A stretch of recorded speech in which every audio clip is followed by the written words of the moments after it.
Hello, everyone. Welcome to Life Boost here. My name is Ryan, and I would like to thank you all for listening to my content here. You can please follow and subscribe to my content. That would be greatly appreciated. Today, I'm speaking with a man that has been changing the world for first responders and also making an impact for those within Alberta.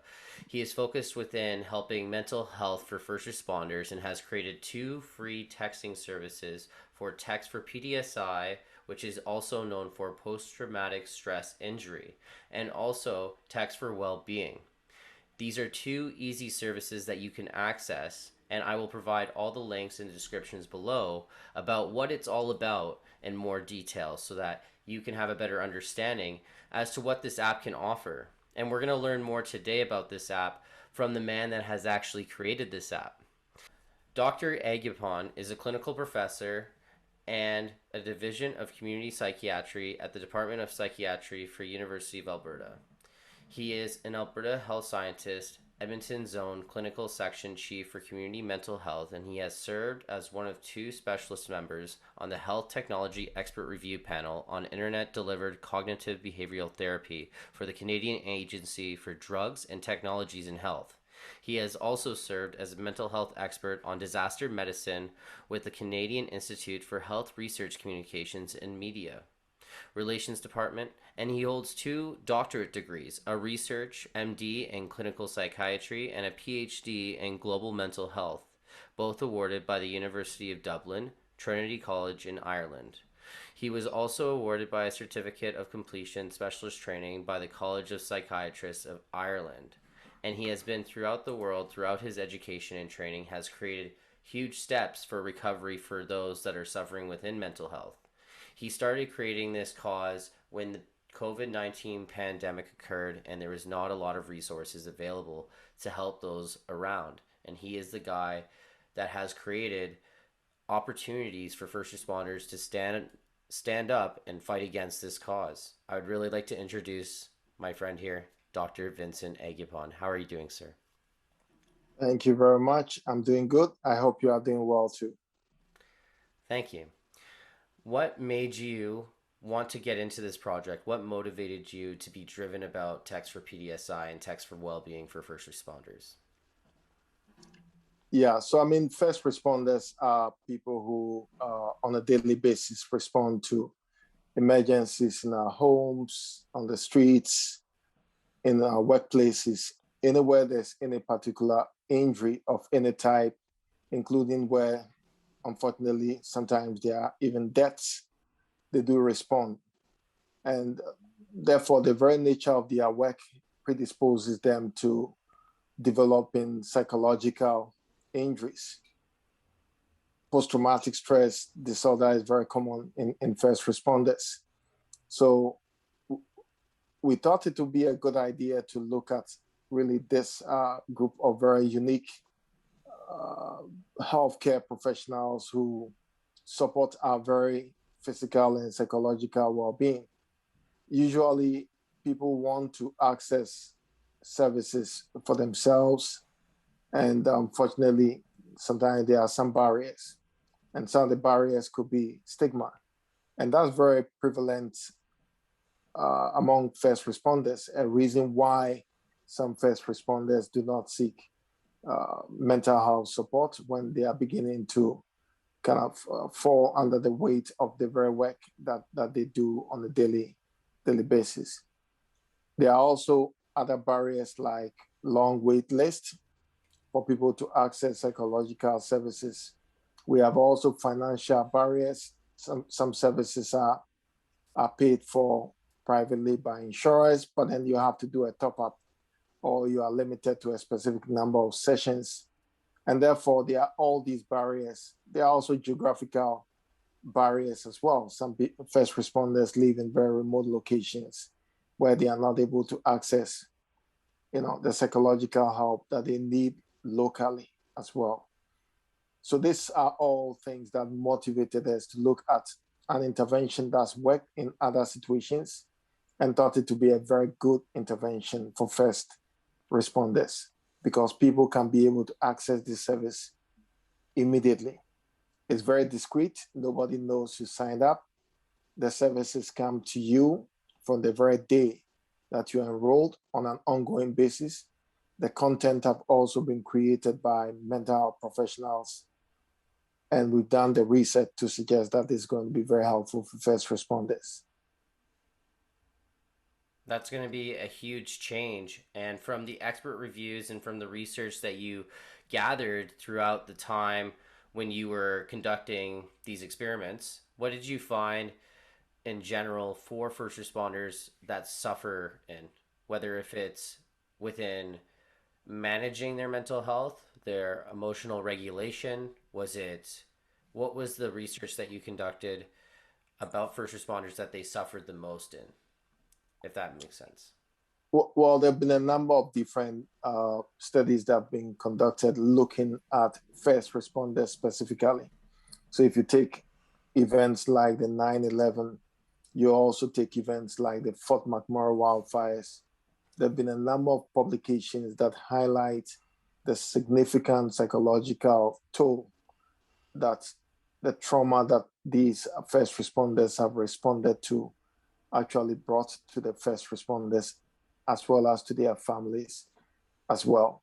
So there's higher than average prevalence rate for anxiety, depression, post-traumatic stress injury among first responders compared to the general population, even in situations where the general population have been part of going through the traumatic incidents as well. For example, the Fort McMurray wildfires, everybody went through the wildfires, but you can imagine first responders, firefighters actually facing the fire and trying to pull it down, and actually being there, seeing homes burning when everybody else had been evacuated. They did all that at the peril, of their lives.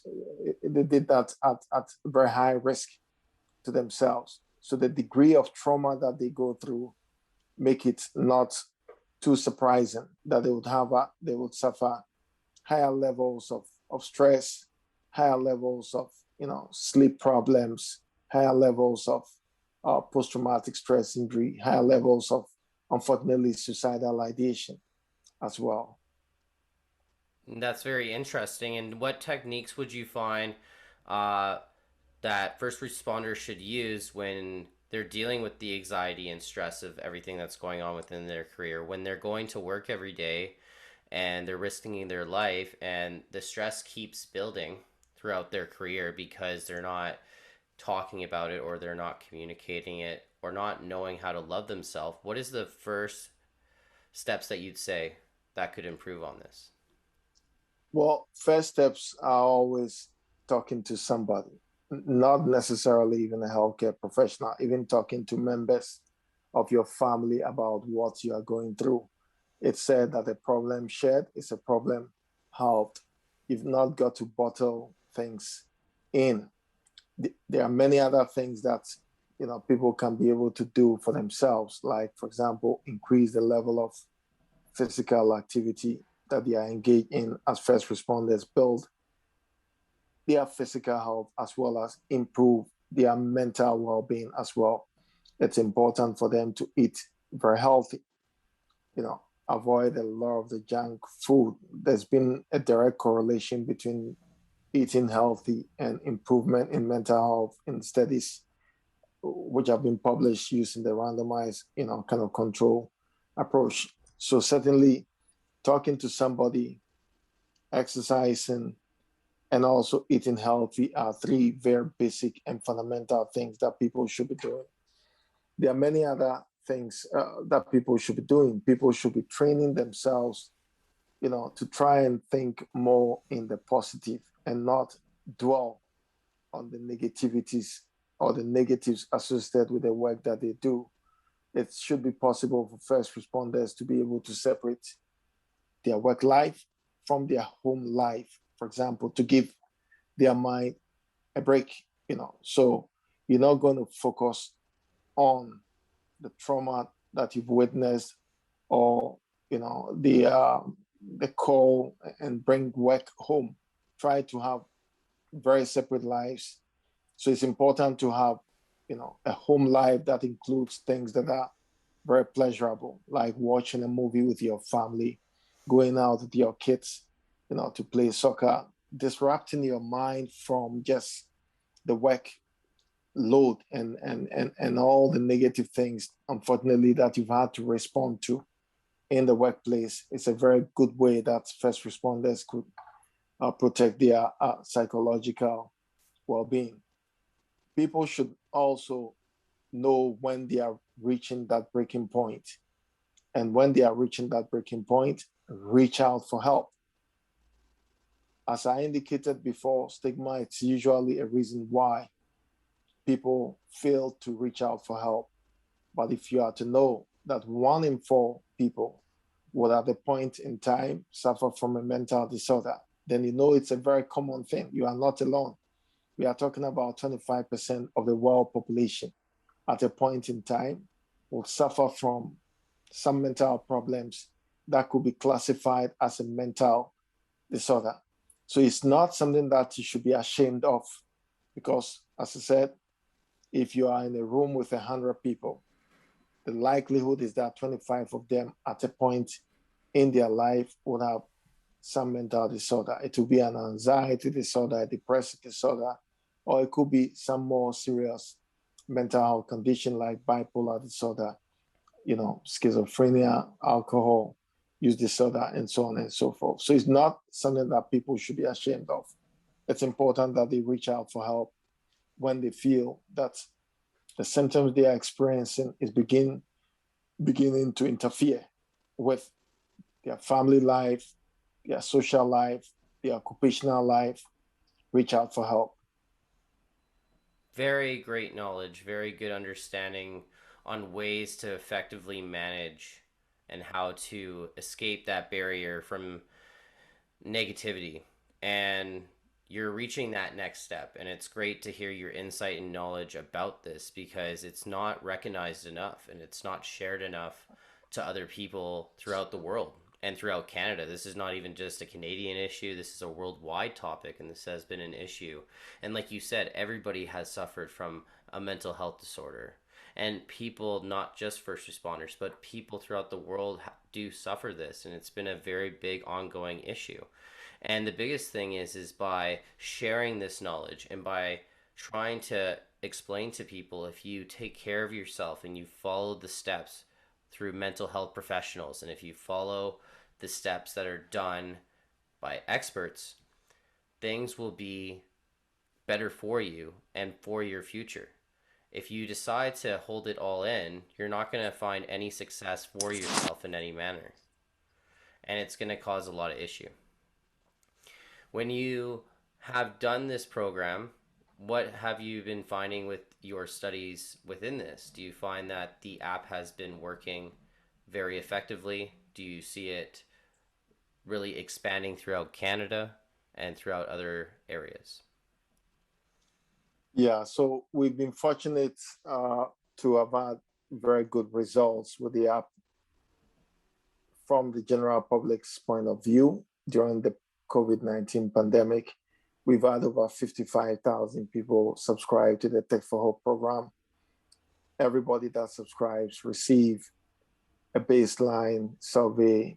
Not everybody completes it, but at least we've had about 20% of people complete it. We follow up with another survey at 6 weeks and then at 3 months. So the preliminary results that's coming suggest that the app is effective in reducing levels of stress, anxiety, and depression in subscribers. We also took a number of people who had received the daily messages for 6 weeks and compared their 6-week score with people who had just enrolled in the program and therefore had just completed the baseline scores, but all within the same time frame. And we found out that the prevalence of depression, anxiety, and stress was significantly higher in those who had not received any messages compared to those who had received the messages for 6 weeks. For example, if you take depression, it was about 52% in those who had not received any messages, compared to only about 32 or 36% in those who had received the messages for 6 weeks. We also found out that something like suicidal ideation was about 26% in the group that had not received any messages at all, compared to 16% in the group that had received the messages for only 6 weeks. So you can imagine that the app effectively is very useful for people, even in stopping them from having suicidal thoughts or suicidal thinking. And I think this will be very, very helpful for first responders. What's a way to bring awareness for the app itself? What's another way that we can bring awareness to first responders in the workplace so that we can actually physically, so that people can physically see that this service is available? Because there is days when people are on the job and they don't have it on their phone. They may not know about this service. They may not know what it is to offer, right? Yeah, so we've actually printed close to 1,000 posters. We have not yet distributed the posters to the various first responder organizations yet. I'm working with somebody in the government office to try and see if we can be able to get assistance in terms of permissions to roll out these posters, which has all the information.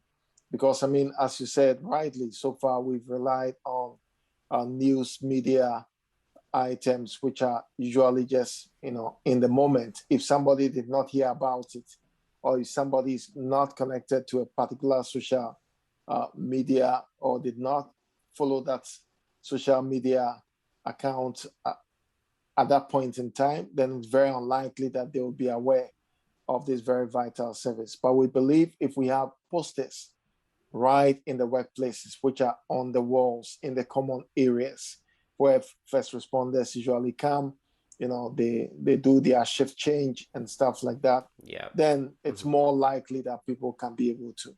So we are still in that process of trying to get the posters disseminated. So far, we've not disseminated them. Very interesting. And when it comes to this app in particular, it's connected with the resilience and hope, correct? Yes. And could you maybe explain to us about resilience and hope and how resilience and hope itself has helped out with this? Yeah, so I mean, resilience and hope is now an umbrella kind of name for all the various programs that's been developed. So starting from the Text for Mood, Text for Hope, we have the Text for Support, we have the Text for PTSI, Text for Wellness. So originally we were using an app that's based in the US to actually deliver the messages in these programs. But then we worked with a developer to develop our own application.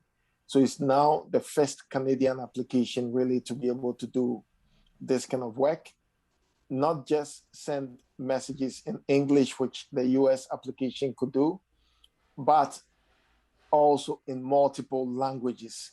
And therefore, we've been able to translate our TEXT4HOPE program, for example, into Mandarin. We have the Chinese version, we have the Punjabi version, and we have the Arabic version as well, which are all programs which are going to be launched in the next few weeks. We are working with Alberta Health Services. So the Resilience and Hope program is just the Canadian program, which all these different programs fall under, and is the mechanism by which we deliver all the messages to people. Very interesting. And your focus has been primarily with first responders at this time, right? Are you trying to focus on other areas more than just within first responders? Yeah, so I mean, we worked with Kickstand, which is an Alberta initiative, and we've already launched the More Good Days program. So the More Good Days is just a youth version of the Text for Mood and Text for Hope program, where we work with young people to design the messages that are fed into the More Good Day program. We're also thinking about a text for healthy aging for the elderly population. The elderly have a lot of physical and mental health needs and are often confronted with isolation issues, not too many people to talk to or interact with. So we believe that also because of the pandemic, almost all the elderly people, have access to mobile phones, which has been the medium through which they've communicated with friends and with family.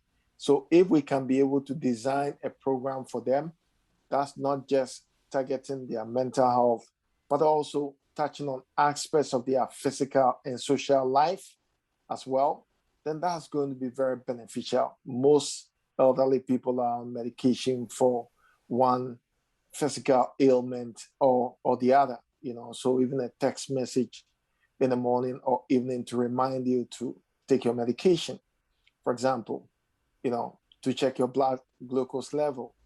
Have you visited your doctor in the last few weeks? Simple things like that we feel will be very helpful. So we are in the process of designing that program as well. Very interesting. It's the next level of communication. I feel that you're going to be the next guy making the text messages for everywhere when it comes to the mental health industry, which is very interesting, right? And you're making impacts not just within first responders, but also throughout other forms and communities, and really trying to build the issue about the stigma for mental health, and really trying to make it accessible, because mental health should be an accessible tool that should be available, right? And it's something that people should get access to, and there isn't enough recognition in this. And I really do want to try to spread awareness for what you're doing, because you are changing lives. You are helping people get the services that they need, and people like you need to be recognized, because it's insane with the amount of work and hard dedication that you've made towards this, and the passion that you have behind it is now driving upwards. And it's so great to see that we're taking mental health the next level, and it's good that the texting service is improving and that it is excelling, and if anything it's going to keep moving forward and get bigger. And the biggest thing that I want to try to do is spread awareness for this for first responders, because if I can try to share this to a lot of people, then maybe we can both start saving lives. Maybe we can both make an impact for those throughout Canada. Do you try to connect to other countries and other nations within mental health? Have you connected with any? Yeah, I mean, if you look at my profile, I've done a lot of work in Ghana over more than a decade. I've been working with colleagues in Australia as well. Even as we speak now, we are looking at how we can bring this whole resilience and hope program to Australia as well. And we are working on a common or grant application, looking at launching the Text for Healthy Aging in Canada and simultaneously in Australia as well.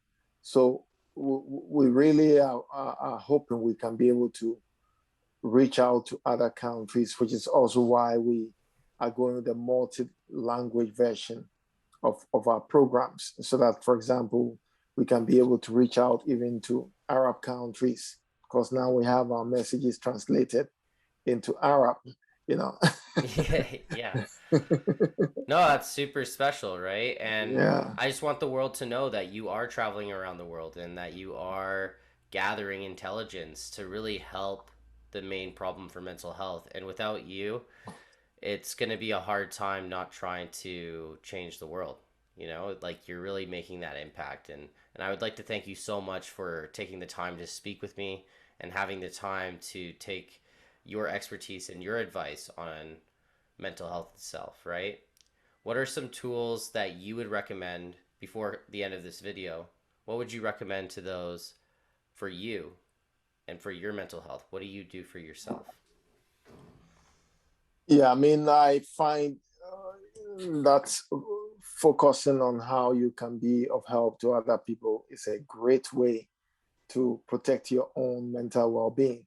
And initially, I thought it was just something that had no scientific basis, but I discovered very quickly, that people have been able to do even some randomized controlled trials looking at the positive benefits of acts of kindness, So focusing on how you can be able to help your community, to me personally, has been a very great way of helping my own psychological well-being. In addition, even just before this interview, I was at the gym, working out with my son for an hour before this interview. So physical activity, going to the gym and exercising is something that I really find very helpful, and I think will be very, very helpful for your listeners as well. Awesome. Thank you for your insight and your advice, and I'd like to thank you so much for taking the time to listen to me and to hear about your stories and to also learn more about the app for TEXT4PTSI. You can find all the information below in the description, and thank you guys for listening and have a great day.